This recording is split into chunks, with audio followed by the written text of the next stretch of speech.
Salut à tous, amis de Facebook, de YouTube. Bienvenue donc pour cette deuxième vidéo que j'ai intitulée Ma rencontre avec Jésus-Christ. Comme je l'ai dit dans ma première vidéo, donc j'aimerais partager avec toi ce que j'ai reçu, qui est Jésus-Christ. Ce Jésus-Christ qui a marqué l'histoire de notre monde, mais qui a marqué l'histoire de ma propre vie. Et nous allons découvrir cela au travers du livre de Jean. Et aujourd'hui, nous allons voir donc ce premier chapitre. À partir du verset 35. Les versets sont les petits numéros que vous avez à côté du texte.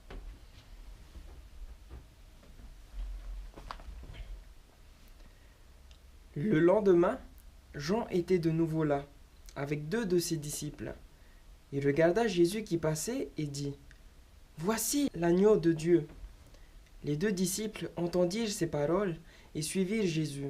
Ce Jean-Baptiste était celui qui baptisait les personnes dans le Jourdain et qui leur enseignait de se repentir, de se préparer pour le royaume de Dieu qui approchait. Ce Jean-Baptiste déclara : Voici l'agneau de Dieu, qui est un terme que nous allons comprendre par la suite, dans la suite des vidéos. L'un des 2 disciples était André et l'autre était Jean, celui qui écrit le texte. Les 2 disciples ne comprirent pas non plus ce que signifiait ce que Jean-Baptiste venait de dire. Pour eux, ce qu'ils comprirent était que Jésus-Christ était peut-être le Messie. Le mot Messie qui signifie loin, loin de Dieu. Et dans ce contexte, donc, du peuple d'Israël, du peuple juif, qui était dominé par les Romains, les Juifs attendaient donc un Messie qui allait les délivrer de l'emprise des Romains. Ils attendaient un nouveau roi d'Israël. Jésus se retourna, vit qu'ils le suivaient et leur dit : Que cherchez-vous ? Ils lui dirent : Rabbi, ce qui se traduit maître, où demeures-tu ? Il leur dit : Venez et vous verrez. Ils vinrent et virent où il demeurait. Ils demeurèrent auprès de lui ce jour-là. C'était environ la 10e heure. Les 2 disciples de Jean voulaient à ce moment-là apprendre davantage de Jésus-Christ. Une simple entrevue ne suffisait pas. Ils voulaient vraiment passer du temps avec Jésus-Christ. Passer du temps seulement avec Jésus-Christ. André, frère de Simon-Pierre, était l'un des 2 qui avait entendu Jean et qui avait suivi Jésus. Il trouve d'abord son frère Simon et il lui dit : Nous avons trouvé le Messie, ce qui se traduit le Christ. Il le conduisit vers Jésus. Jésus le regarda et dit : Toi, tu es Simon, fils de Jean. Eh bien, tu seras appelé Céphas, ce qui se traduit Pierre. Le lendemain, il voulut se rendre en Galilée. Et il trouve Philippe. Jésus lui dit : Suis-moi. Philippe était de Bethsaïda, la ville d'André et de Pierre. Philippe trouve Nathanaël. Il lui dit : Celui au sujet duquel ont écrit Moïse dans la loi et les prophètes, nous l'avons trouvé. C'est Jésus de Nazareth, fils de Joseph. Philippe est en train de dire à Nathanaël : Celui dont ont écrit la loi et les prophètes, c'est-à-dire tout ce qui est écrit dans l'Ancien Testament. L'Ancien Testament représente la première partie de la Bible qui peut être résumée comme étant la promesse qui a été faite par Dieu au monde. Et cette promesse est celle d'un sauveur, d'un Messie, d'un nouveau roi d'Israël qui sera oint de Dieu et qui accomplira des miracles, qui régnera avec justice et avec équité. Son règne durera pour toujours. Cependant, cette promesse nous dit aussi que ce roi se sacrifiera par amour pour son peuple, afin qu'il ait la vie. Et cette promesse s'est accomplie en Jésus-Christ. Et c'est ce que nous allons découvrir dans la suite des vidéos. Et c'est ce que nous révèle le Nouveau Testament, qui est l'accomplissement de cette promesse. Nathanaël lui dit : Quelque chose de bon peut-il venir de Nazareth ? Nazareth est donc la ville où Jésus-Christ a grandi et qui n'était pas très fameuse à l'époque. Philippe lui dit : Viens voir. C'est comme si Philippe lui disait : Viens voir de tes propres yeux et vraiment tu comprendras, tu verras. Jésus vit Nathanaël venir à lui et lui dit : Voici un véritable Israélite, en qui il n'y a pas de ruse. Nathanaël arrive devant Jésus et c'est comme si Jésus lui disait : Toi, je te connais, je sais qui tu es. Avant même que Nathanaël ne rencontre Jésus, Jésus connaissait déjà Nathanaël. Nathanaël lui dit : D'où me connais-tu ? Jésus lui répondit : Avant que Philippe t'appelle, quand tu étais sous le figuier, je t'ai vu. En Israël, être sous le figuier se rapporte à une coutume qui est celle d'aller étudier les Écritures, étudier l'Ancien Testament. Nathanaël a sans doute été présent lorsque Jean-Baptiste a enseigné, a proclamé son message et a dit « Voici l'agneau de Dieu ». Nathanaël a aussi peut-être compris que Jésus était peut-être le Messie, le nouveau roi d'Israël. Et c'est pour cela que Nathanaël est allé sous le figuier et a cherché par lui-même, a étudié les prophéties, a étudié l'Ancien Testament.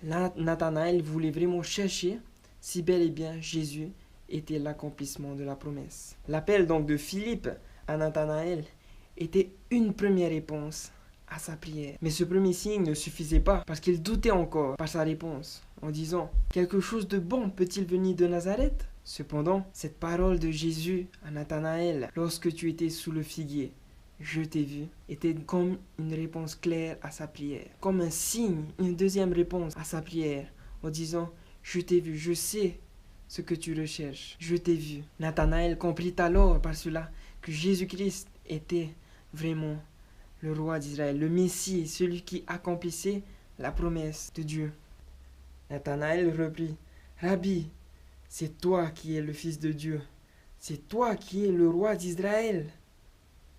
Jésus lui répondit, parce que je t'ai dit que je t'ai vu sous le figuier, tu crois?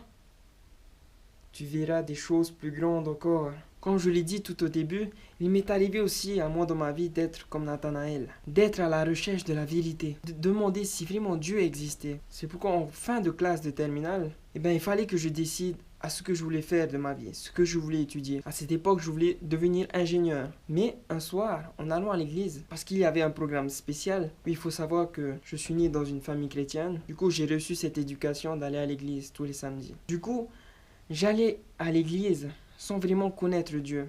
Parce que j'allais à l'église uniquement pour voir les amis, pour voir les potes. Mais ce soir-là, lorsque je suis allé à l'église, lorsque j'ai entendu celui qui parlait devant, qui était comme Jean-Baptiste, qui parlait devant tout le peuple, qui disait « Voici l'agneau de Dieu », celui qui parlait devant, qui parlait de l'amour, de la justice de Dieu, je me suis dit « Et si c'était vrai ?» En sortant donc de l'église, je rencontre un ami qui était en train de parler de Collonges, de cette université qui étudiait la théologie. Et je me disais, et si c'était pas moi, vraiment ça commençait à m'intéresser. Je me suis dit, waouh, et si c'était pas moi? Voilà, j'ai envie de découvrir davantage. Du coup, je rentre chez moi, et là, je rentre dans ma chambre. Je me mets à l'écart.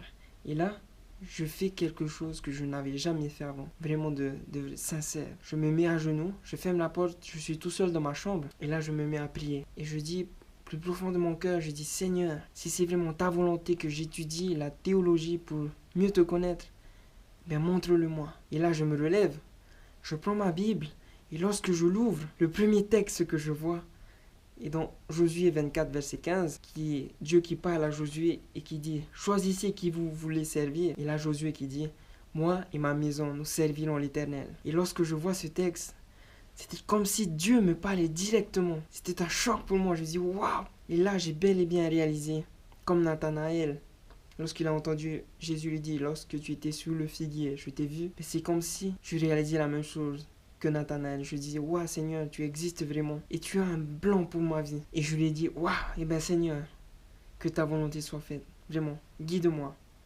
Et à partir de ce moment, j'ai décidé d'étudier la théologie plutôt que de devenir ingénieur. Et ce jour a transformé ma vie. Voilà donc comment s'est passée ma rencontre avec Jésus-Christ. Comment est-ce que je l'ai rencontré pour la première fois. Et il m'a montré qu'il me connaissait, qu'il avait des plans merveilleux pour moi. Et je peux vous dire que c'est la meilleure chose que j'ai pu faire dans ma vie. C'est le meilleur choix que j'ai pu prendre dans ma vie, qui était de le suivre, de croire en lui, de le suivre. Peut-être que toi aussi, tu recherches la vérité sur ce monde. Peut-être que tu te demandes aussi si Dieu existe vraiment. Peut-être que tu es à la recherche d'un travail, d'une meilleure orientation pour ta vie. Et bien, comme Jésus s'est montré à Nathanaël, comme Jésus s'est révélé en disant à Nathanaël, je te connais, je t'ai vu sur le figuier.